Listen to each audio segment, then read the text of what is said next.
just reminded me to get testo boosters. Get that put on my Amazon. Hello, this is what happens in the sport. Yeah, sure, but stop pretending like you're trying to make it safer, because you're not. It was like an adult versus a child in terms of size. Yes, people, I am Savage Dan. I'm Paulie Malignaggi. You are watching Mouthpiece, the official boxer podcast. Welcome back to Mouthpiece. I'm Savage Dan. I'm Paulie the Magic Man Malignaggi, Mr. AMC Hodler himself. Hey! And I am two-time Champions League winner, Savage Dan. I haven't done a live show since we won it, so I just want to gloat just for a moment. I'll be honest, Dan. I'm surprised you don't have a Chelsea jersey on. I'm surprised. It's not boxer branded. You gotta stay boxer branded, guys. It is. Listen, I could go on about football all day. We all know this. I could go on. I'm probably. This is gonna be me all summer. I'm gonna be very smug. However, two people who will be probably very smug with their bank balance this weekend will be Logan Paul and Floyd Mayweather. There's a part of me that hates that it happened, but it did happen. Obviously, when it went all 8 rounds. We're torn. We're torn. We are. I mean, of course I was going to watch it. Of course I was going to, be like the first thing I was going to think of is, who won the fight. I actually didn't watch it live. But it's funny. It's funny about this fight, this exhibition, and we don't call it a fight, exhibition, because you can't knock people supporting themselves, making money, being successful in these times, these unsure times. It's always, you're always happy for people when they're able to do well for themselves. At the same time, though, I remember I've had friends the whole time, because when you're a boxer, you end up becoming like the expert in all your friends' minds on this kind of thing, and you have all the casuals who don't even watch boxing, but now they message the only boxer they know, which is me, and they want to know, what do I think about the fight? And I'm like, what do you mean what I think about the fight? It's not a fight. Nobody's gonna win. There's no decision. Yeah. And then they want to know, okay, what round should I bet him to knock him out? Is he gonna? And I remember the people that I told people, this guy's a lot bigger than Floyd. And then when I saw that they were gonna wear 12-ounce gloves, I'm like, bro, don't be surprised if this goes the distance. Floyd is very passive by nature, even in his boxing style. Yeah. I'm like, don't be. And then they get offended. What are you asking me for then? If you think Floyd's gonna knock him out, then what did you come and ask me for?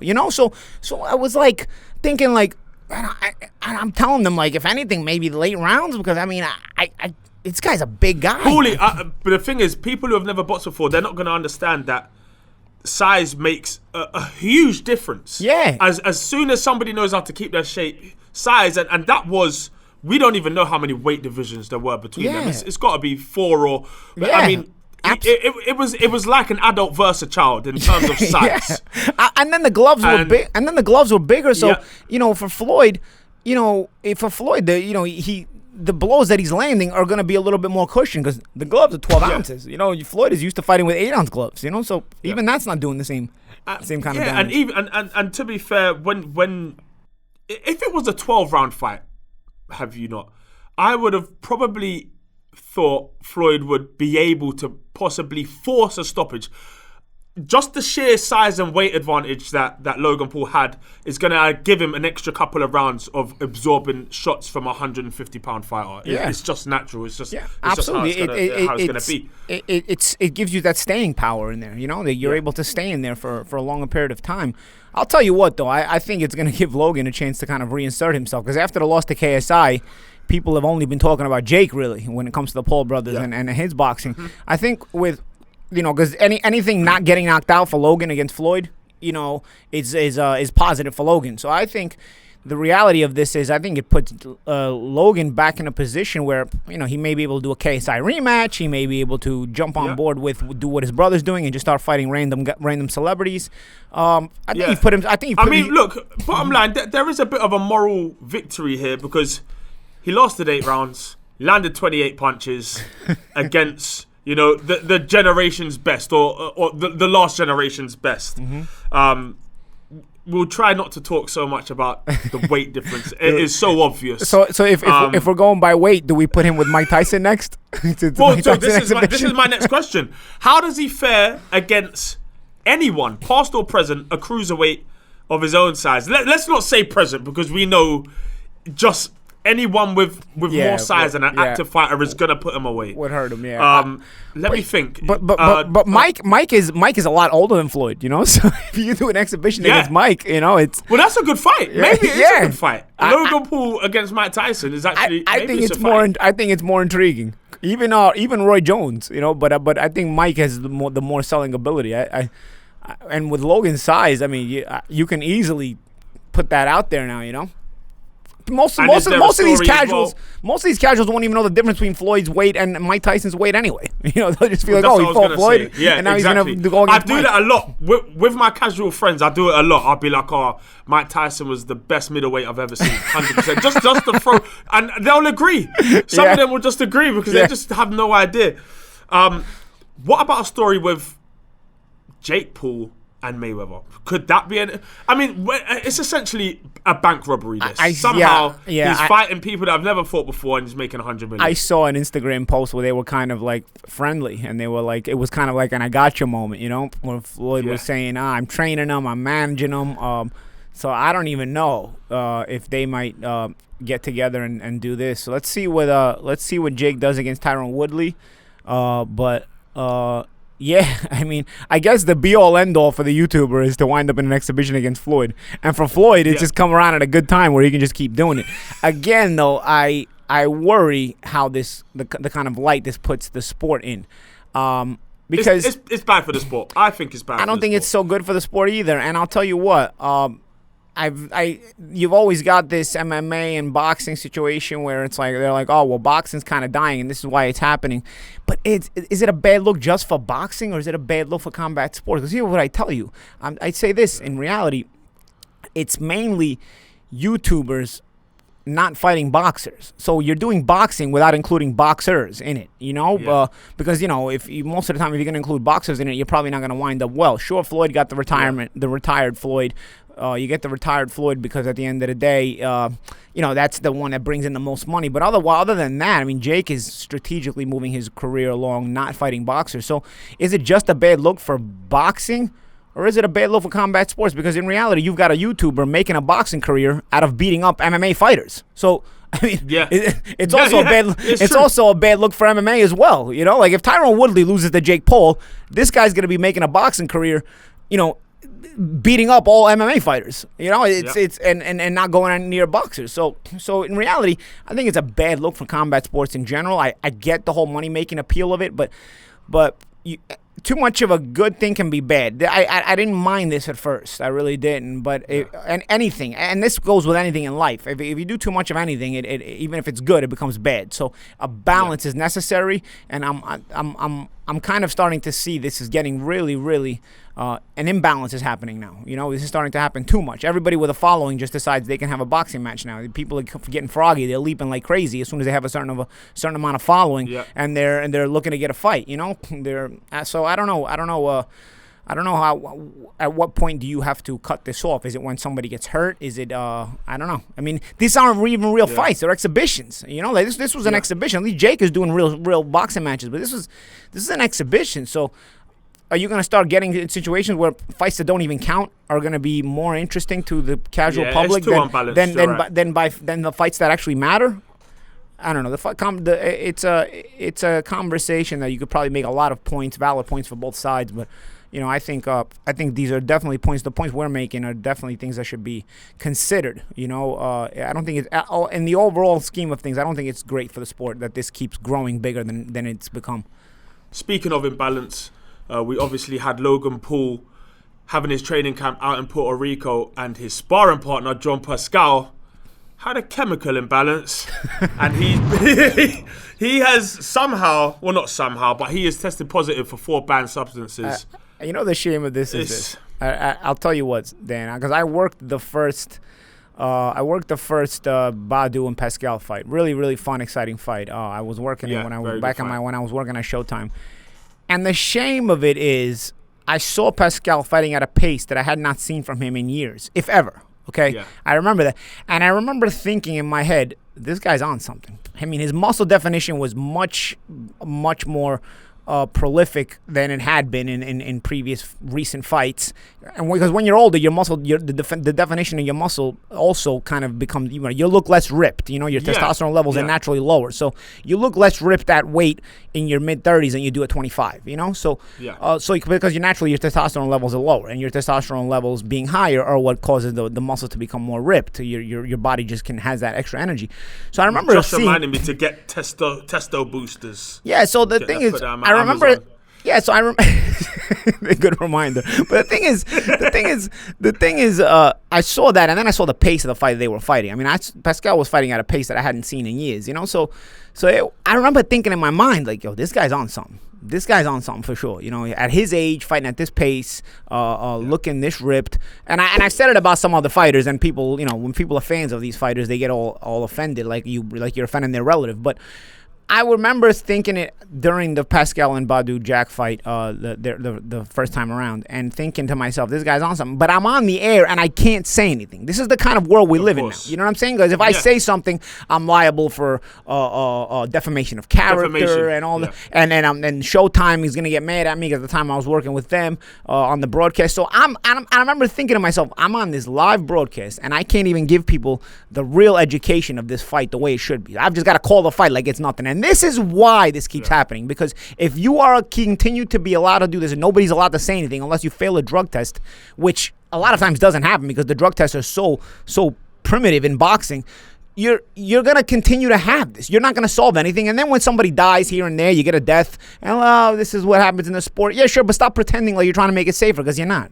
Stop pretending like the amount of rounds we fight is the problem, or the kind of sparring we do in the gyms is the problem. The problem is steroids. If you eliminate steroids, you're going to eliminate a lot of the ring tragedies you have in boxing. So I remember thinking that at that point. And again, it's not to say for sure Pascal was on it the first time around, but I mean, if you use an educated mind and you're of the opinion that you kind of know how to look for these things, you're gonna see that. And then he came up and he failed 4 banned substances for the rematch. That's crazy. It was crazy.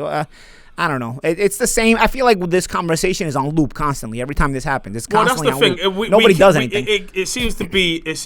The conversation. A spiral. Yeah. It just goes round and round. It goes on. What should be? It goes on. What should be in that case the punishment? Because obviously, to a lot of fighters, it's worth the risk. Well, here's the thing: it's worth the risk because the guys don't get punished severely enough anyway. And then they make an example out of somebody who's not that popular. Like Canelo can fail a drug test, and he has for steroids, and he gets a slap on the wrist because he brings in so much money for everybody else. Jarrett Miller fails a drug test, and he gets like a 2-year ban. You know what I'm saying? Because why? Because he's not that popular, right? So people aren't going to miss out on losing so much money if Jarrett Miller doesn't fight. So either the money stops mattering so much, you stop showing yourself to be so greedy and do it right, regardless of how popular a fighter is, or you're not going to solve anything. Number 2, the amount of drug testing is primitive. The level of drug testing is primitive. So you're not really trying to solve anything anyway, So when this happens, it's the same conversation on loop. Somebody fails a test. Oh, how are we going to solve this? It goes on for like a 10-day period, and then it kind of goes away until the next guy fails. And also, it's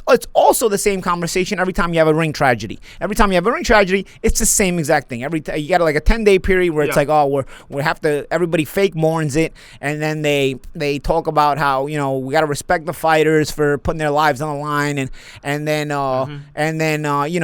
this is what happens. It's just how do we make the sport safer? And they mention every other possible way except the steroids, which is actually the centerpiece of everything. And then they'll kind of move on again. And then when either of these things happens again, which they do, you get the conversation on loop. So it's a redundant, idiotic thing. Box at your own risk at this point, because at this point you got to know what you're getting into. Lifetime bans. Lifetime ban? Yeah, I mean, I would say very strict drug testing, first of all and foremost. Very, very strict drug testing, okay? If you have very strict drug testing, you get 3 strikes. The first one, 6 months. Second one, 2 years. Third one, lifetime ban. That's it. You're out. That's it. Yeah. That's it. I mean, and you'll see a lot of things change in boxing. The age of fighters in their prime will decrease. The amount of fights guys can have in a career will decrease because they have nothing. They have nothing rejuvenating them illegally. But as I've said, it's a waste of time conversation because nobody's going to want to do that because the longer a fighter fights, and the longer a fighter lasts in his prime, the more popular he becomes, you know. And so, you know, then they become more popular and they make a lot of money for everybody else. So people love a fighter that can have a 20-year prime, a 15-year prime. You know what I'm saying? And you guys know who I'm talking about. You know, a 25-year prime. You know, so.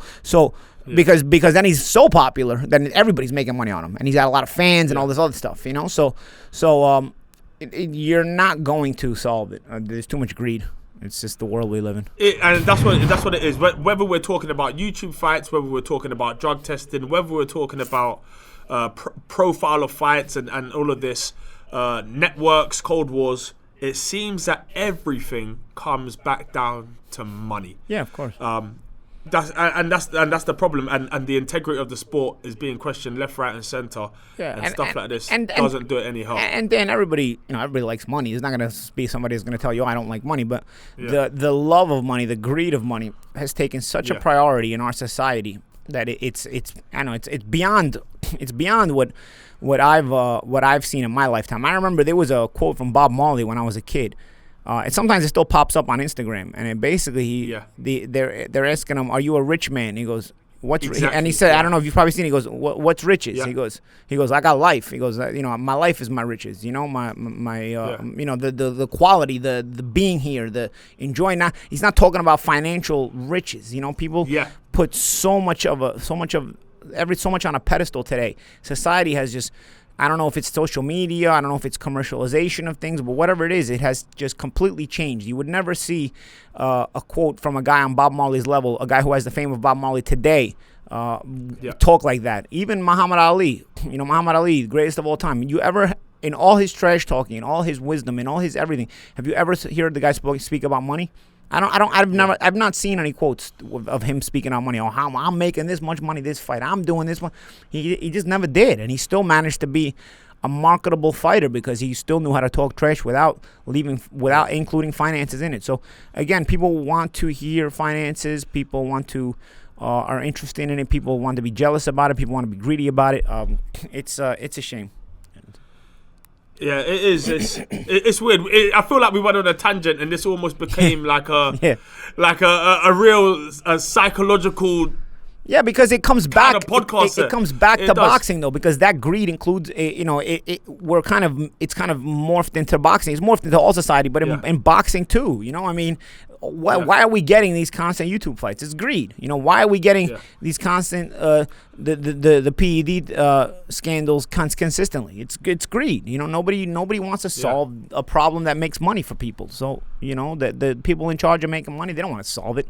They'd rather it keep going. Well, let's get back onto real fights in that case. We've given enough energy and enough time to exhibitions. We've got Jarrett Hurd, who lost via a split decision. Jarrett Hurd. His titles are gone. Arias. Yeah. It was a good fight. Yeah. I've always felt like Jarrett Hurd is. I don't know why he's so big at the weight. I don't know how he makes the weight. He is an absolute giant. And that seems to be his kind of version of wearing him down. But I've almost seen him unravel a couple of times. Yeah. And last night was or not last night, but this weekend just gone was the weekend where he actually lost the titles. And I know he's gone up in weight. I think Hurd was at 54, and they fought Arias at 60 last night, right? I didn't realize. I thought that was at 154. Yeah, because Hurd was Hurd got undone by Julian Williams. It was a great performance by Julian Williams when he beat Jarrett Hurd. And then Hurd was always a big guy at light middleweight, but I remember talking to him and being like, I make weight easily. And I'm just like, either he's lying or his legs are super, super skinny. And his legs are skinny, so he's a big upper body, which makes him, guys with big upper bodies tend to look bigger than they are if they don't have the legs to match it. And so he's Jarrett got these wide shoulders, big upper body, but he's got skinny legs. So I thought, okay, maybe he is telling the truth. Maybe he can make light middle pretty easily, I guess. But, I've heard the rumblings about him struggling to make weight, as we all kind of start struggling to make weight as we get closer to our 30s and into our 30s, right?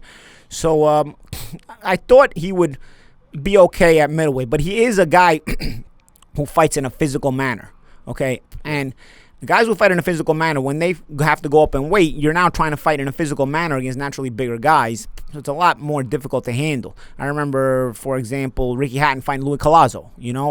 Collazo was a natural welter. Ricky was a physical guy, light welter, but muscling around welterweights was a bit more difficult for him because he was not that size. And as a matter of fact, he even got knocked out by Zinchenko for this. I thought for the same reason. It was a big, it was a big welterweight. So I think Hurd is kind of the same situation. I didn't think the fight was as close as the judges made it. I thought Arias had a really good performance, and it was really a performance where Arias has kind of been his own enigma. I've been hearing about Luis Arias for a long time.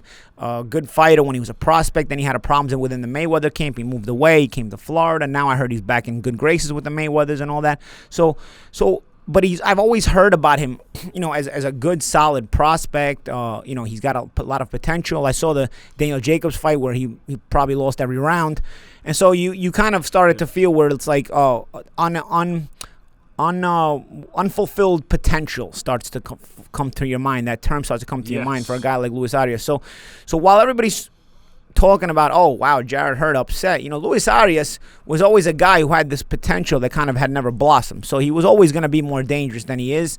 And it hit Jarrett Hurd, right timing or wrong timing, depends who you are. But in this particular situation, he got himself a good win. So let's see where it takes him from here. I'm curious myself. Badou Jack also back with a good win against a last-minute opponent. 3 knockdowns. Yeah, Colina.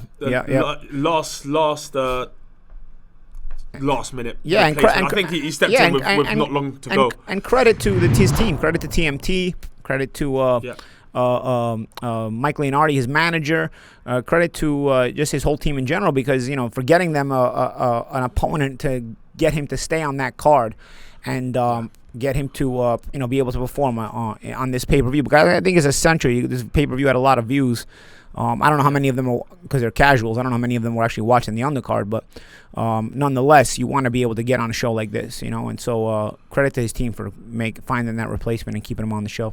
Also, Daniel Dubois is back with a second round knockout. He actually looked good. I know he was against somebody who's probably ranked higher than he should be, but he's a big boy, a tough Romanian, gets him out of there. Doesn't seem to have too much PTSD. He didn't look like he was being overly cautious or too careful.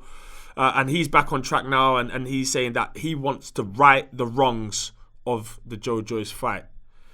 Too soon? When do you think that should happen? What route do you think they should be taking? I don't think it should be a rush. You can be aggressive when you're not fighting guys who are hitting you that much, or putting you in that situation where you're getting punished after an injury like that. So I think a couple of fights like this, where he kind of gets his confidence back, gets enough training camps in the book, in the boot, so to speak, to where he has a lot of sparring in each of the training camps, and obviously can see that his eye is holding up well, and he doesn't have to doubt himself. That's kind of, I remember when I had that injury, that's kind of how I got myself back in. All the sparring, every time I would have sparring sessions and hard sparrings and competitive sparrings and just high level sparrings, got me more and more confident that the injury was healed, and I was able, any kind of combat I got myself into, any kind of fight I got myself into, as far as a high-paced fight or low-paced fight or physical fight or whatnot, at least the injury was not going to show itself again. So I think Dubois got himself a good win, but I think he needs a couple of these wins, only because I think he needs the training camps behind them to kind of get himself that sparring and get that confidence back in his mind. Paulie, you had the same injury. Mm-hmm. Did yours ever bother you again?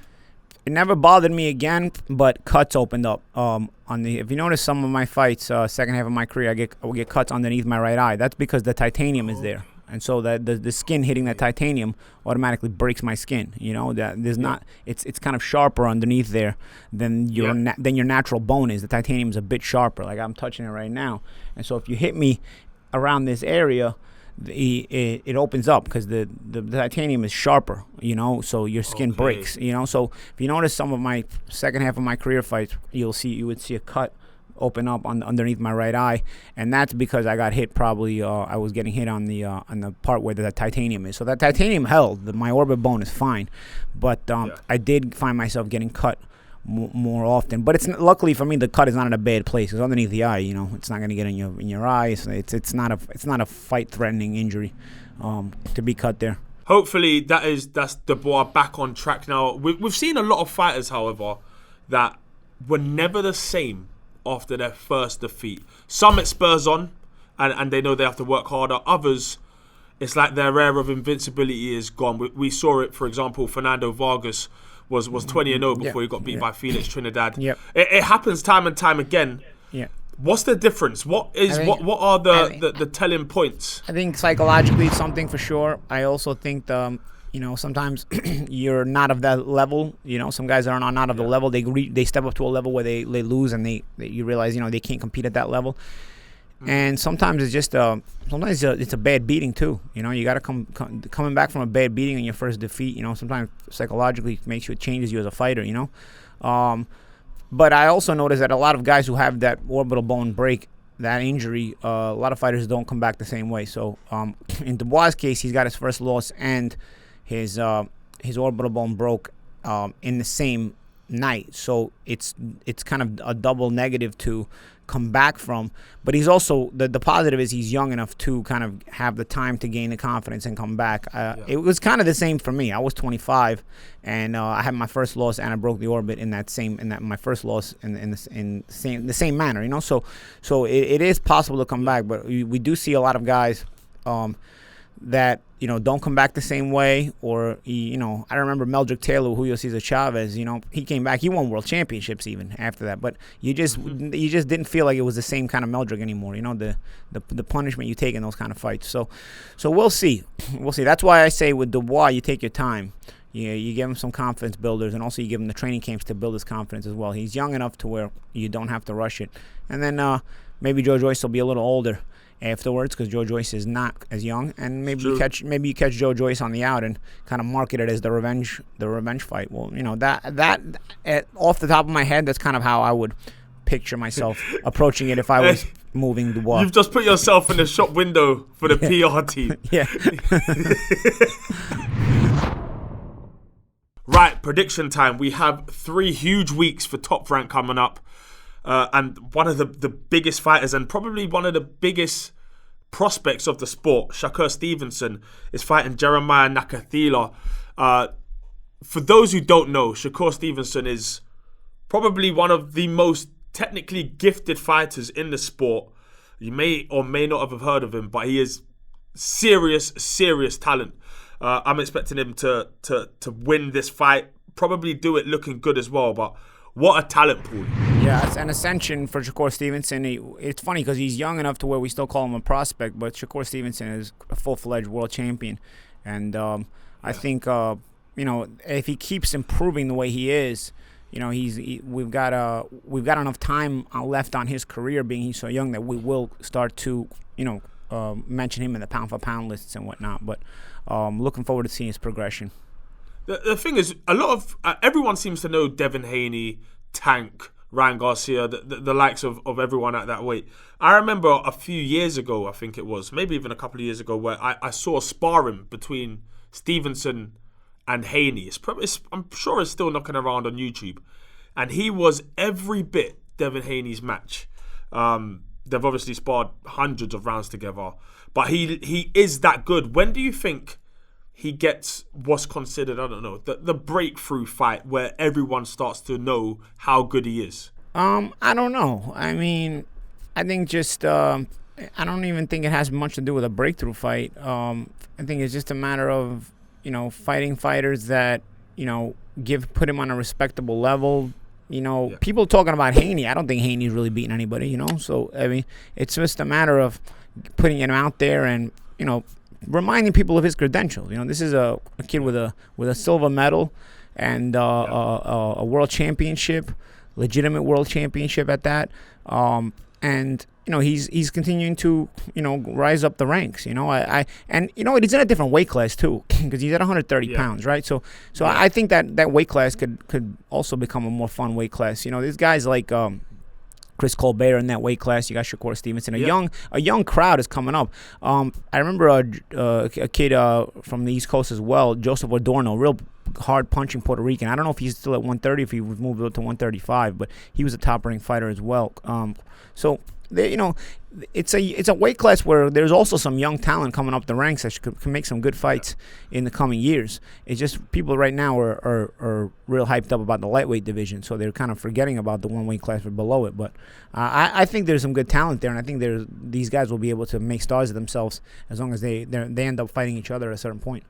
Well, there's more than a couple of respectable fights out there for him. If he gets past Nakathila, then he's obviously you can get right in line to fight Herring. Yeah, Herring, but you can also put it in against ex-world champions. I don't know, There's guys like Josh Warrington hanging around over there, and Frampton's retired now. But you've got a list of names around that weight that you can start grabbing them, and get fights with them, and then kind of build up your resume.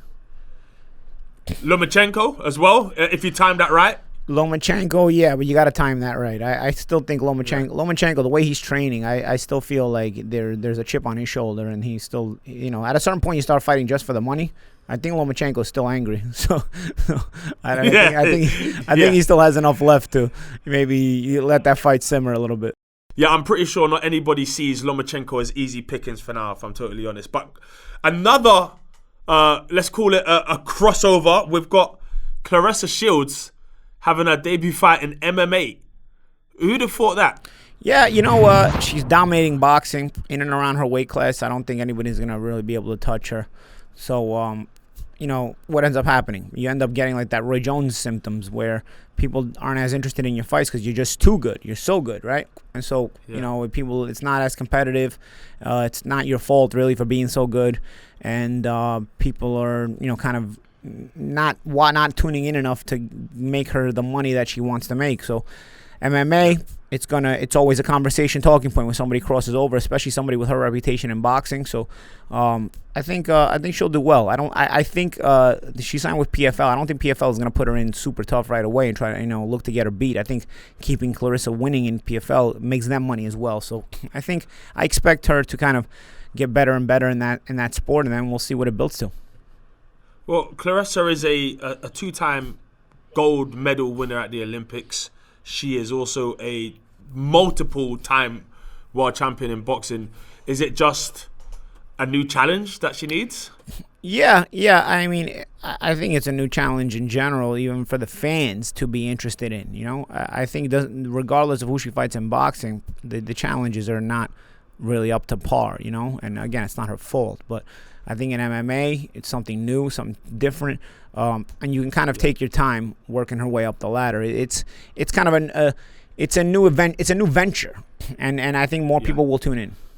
Also, something, Paulie, that we didn't talk about, and I know you want to talk about it, is Nonito Donaire. Yeah, I mean, brilliant Nonito Donaire. Again, this guy, I've known him since he's 17 years old at the 2000 Olympic trials, where I really think he could have probably got the decision in the Olympic trials to send him to the 2000 Olympics at just 17 years of age. But Brian Valori, who himself was a good amateur, got the decision over Donaire.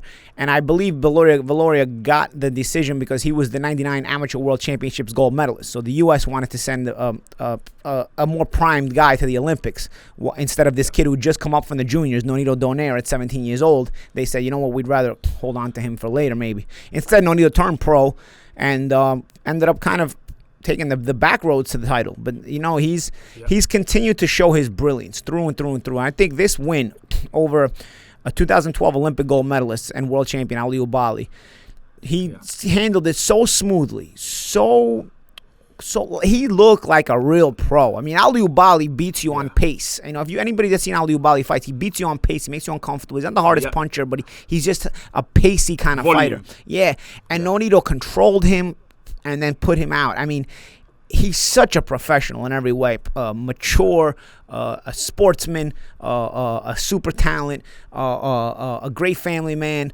I don't know, man. I can't say enough good things about this guy, man. And I like I said, I've met him personally several different times. I've since going back to the amateur days.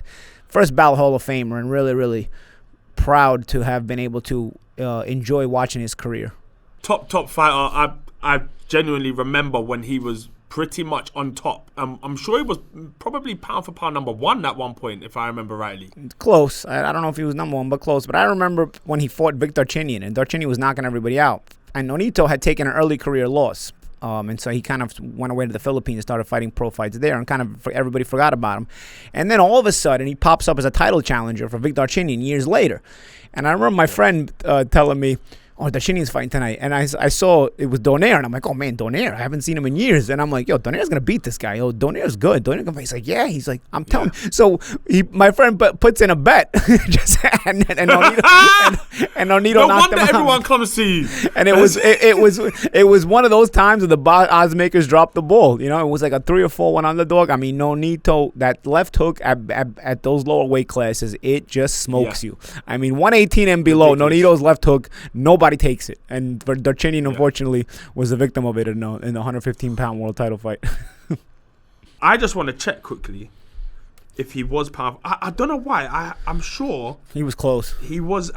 It was at one point. I just remember him being absolutely everywhere. Then. You know what it is. He was. You're right. He might have been. Oh no, he won the Fighter of the Year. He won Ring Fighter of the Year. Then he lost. Oh, that's what it was. Yeah. That's what it was. Nonito won the Ring Fighter of the Year, but then he lost his next fight to Rigondeaux, who was another unappreciated fighter, and kind of everybody forgot about that. Right, on this day, 7th of June 2003, Paulie, I'm sure you were there. Yeah. Gatti versus Ward 3. Huge fight. Yeah, I was there. I fought on the undercard of the second one. And then I remember I hurt my hand. I had to have surgery. And I wanted to be on the undercard of the third one as well, you know. But I couldn't get a spot. I couldn't get a spot on that undercard. I remember I fought a few days before my first fight since the hand surgery that I'd had. The first of many, mind you. And then a few days after that, I went to Atlantic City with my best friend. And we kind of hung out all weekend, partied, went to the fight. And it was entertaining, as all three of them were. You know, obviously all of them were. None of them topped the first one, but nonetheless, this one was a entertaining fight. And just when you thought Arturo was making it comfortable, I remember Mickey drops him with a shot on top of the head, you know. And Arturo finished the fight. It was Mickey's last career fight. I remember he'd announced that he was going to retire after the fight, which I never agree with. I never think you should announce your retirement before a fight, because I feel like your mind is always halfway out of the fight you're going to be in the ring with. You know, I feel like that's a decision you make after a fight, not before a fight. So, because I feel like if you do it before a fight, you're kind of going through the motions in the ring. But Mickey still fought a great fight nonetheless. Arturo won it, but Mickey put him down on the canvas, and another respectable performance, and another really, really fun, entertaining fight for the fans. Yeah, the first one was Fighter of the Year, probably fight of the century, and all of them were very good. Also, on June the 8th, 2002, we had Lennox Lewis beating Mike Tyson.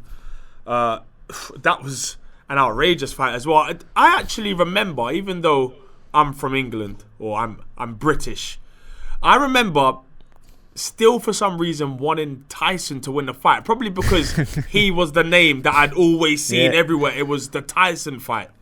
I got one even more than that, because I'm from New York. So I remember everybody in New York just thinking Mike was gonna beat Lennox, and I'm like, I don't think so, man. I don't think it's the same Mike anymore. Oh, if he hits, because Lennox always had that questionable chin. If he hits him once on the chin, and I'm like, I don't know, man. It's like I just feel like Lennox always does well with these shorter guys, and sure enough, that's what ended up happening. You know, Lennox always had that sneak move where he'd hold your head down with one hand and hit you with an uppercut with the other one. And if you look at the knockout of Tyson, he did the same thing. He did it to Michael Grant. He did it to several different guys. He'd get away with that a lot. It was a sneaky veteran move that referees didn't catch as much as they should have. But that last uppercut he hits Tyson with to end the fight, he's holding him down with the other hand, and so the upper gets more force on it. Also on June the 9th, we had Larry Holmes beating Ken Norton by a split decision. He won the WBC that night. And it seems like it's a busy week for boxing in history. It looks like. Yeah, one of the most entertaining fights you'll watch. Anybody who hasn't watched Holmes and Norton, they should really get on their YouTube and watch that fight. 15 rounds of entertainment. Really, really good fight. Those two guys really put it on the line. Rest in peace to Ken Norton. And also, anyone that is watching this and is watching kind of only knowing who Canelo is, Logan Paul, and Mayweather and all the big buzzword names, I implore you, go and do the research. Go and actually watch that fight. It's a top fight. Go and watch Andre Ward. Go and watch Gatti versus Ward. And just go and literally go back through the years. There is so much the archives. Amazing fights. I'm going to give you Arturo Gatti versus Wilfred Rodriguez, Arturo Gatti versus Gabriel Ruelas, Arturo Gatti versus Mickey Ward. I'm gonna go and watch every Arturo Gatti fight. Jose. Well, those for sure on the Arturo Gatti list. Jose Luis Castillo versus Diego Corrales, Ken Norton versus Larry Holmes. What was the other one? There was Matthew Saad Muhammad versus. There was another one in the early '80s with Matthew Saad Muhammad versus. I forgot the other guy's name, and there was a really tore into each other. There's Prince Charles Williams against James Toney, where the referee had to stop it for too much violence, which is just wild. Watch some of these fights, and you'll get some real boxing. And whilst we're at it, I may as well give you some more instructions as well. Send us everything you've got, whether it's training videos, whether it's you telling us what fantasy fights you want to see, whether it's you sparring, whether it's your workouts, anything. Send them to all the Boxer Instagrams, the Boxer Twitter. Send it everywhere. We'll have a look. We'll rate it. We might put it on here. We might not. And just literally give us everything you've got. You're as much a part of this show as we are. Anything else to add, Paulie? Yeah, just do that responsibly for anybody out there. We don't want you guys to start sparring and do it irresponsibly, all right? So if you guys send a sparring video and whatnot, do it responsibly. Wear the proper equipment, mouth guards always, and we look forward to seeing your progression as well. But everything responsibly. Right, that is everything we have for today. Like, comment, subscribe. Don't forget to send in all these videos, and we'll see you next week. Yes, people, I am Savage Dan. I'm Paulie Malignaggi. You are watching Mouthpiece, the official boxer podcast. We are two of the most knowledgeable, two of the most charismatic, biggest personality guys in boxing, and we are two of the coolest cats talking about the sport today.